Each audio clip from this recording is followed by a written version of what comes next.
All right, so now that I've gone around my wrist 3 times, then what I'm gonna do is I'm actually gonna go over my hand, over my pinky, under my pinky, then basically around my pinky, and then back around my wrist again. And I'm gonna go once around the wrist, again, creating a nice cast where the wrist bends, and then coming up, and I'm gonna go over my hand, over the next finger, okay, under that next finger, and then down to my wrist again, around my wrist again, right there, creating a cast once around.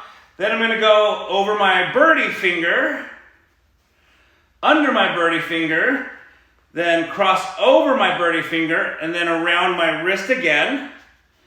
Then over my pointing finger, under my pointing finger, over my knuckles, around my wrist again.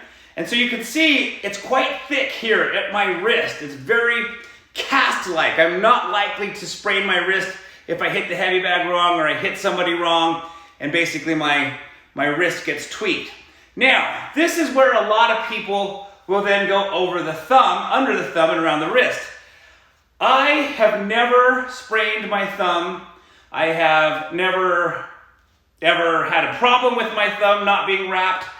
I just tend to find it a little uncomfortable by having, for whatever reason, this is me, the hand wrap around my thumb and over. So I actually don't wrap my thumb. So once I've gone around my birdie finger, then I go 3 times over the knuckle. So 1, 2, 3. Okay, so now I've got a little bit of cushion on my knuckle. Now I've got a little bit of leftover. Depending on how long this is, you may have a lot left over, a little left over, depending on how big your hands are, all those things.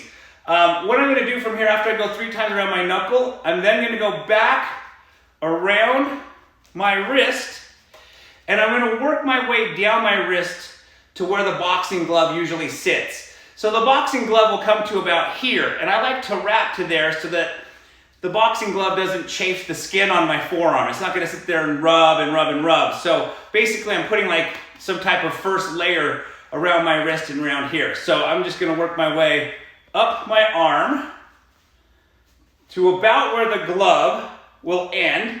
And then with whatever's left over from here, I finish it off again right at where the wrist bends, again creating a thick